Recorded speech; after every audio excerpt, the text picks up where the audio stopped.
ኣብ ዝሓለፈ ኣዋርሕ ዝተኸስተ ሽግር ስተማይ ከተማ ሰንዓፈ ንምቅላል ጻዕርታት ይካየድ ከም ዘሎ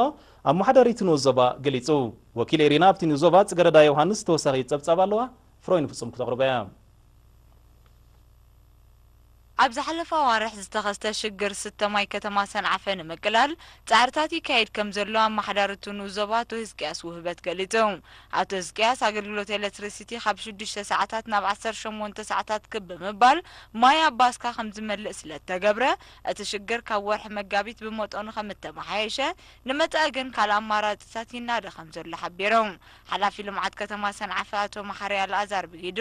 ብዘይካተን ኣብ ውሽጢ ከተማ ሰንዓፈ ምምሕዳር ከባቢ ሓኪር ዝተሰርሐ ባስካታት ኣብ ከባቢ ዲጋ ኣፎማ ክልተ ዒላታት ተዳልየን ሻምበቆታት ብምዝርጋሕ ጽቡቕ ኣገልግሎት ይባ ከም ዘለዋ ብምጥቃስ ንሆስፒታል ሰንዓፈ ተገልግል ባስካውን ተሰሪሐ እኹል ማይ ብምዕቋራ ንጠለባት ናይቲ ሆስፒታል ኣማሊኣ ንህዝቢ ትዕድል ምህላዋ ረድዩ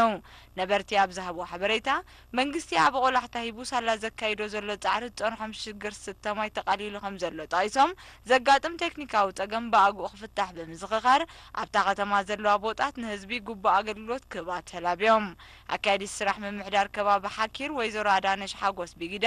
ነቲ ዝነበረ ሽግር ንምቅላል መምሕዳር ንዞባ ሰንዓፈ ምስ መሻርክቱን ዝገበሮ ሓያል ጻዕሪ ብምስጋን ገለ ቦታታት ማይ ቡምባ ይረኽቡ ስለዘየለው ኣብ ተዓዳድላ ማይ ቦጥ መምሕያሽ ክግበር ተላቢዮም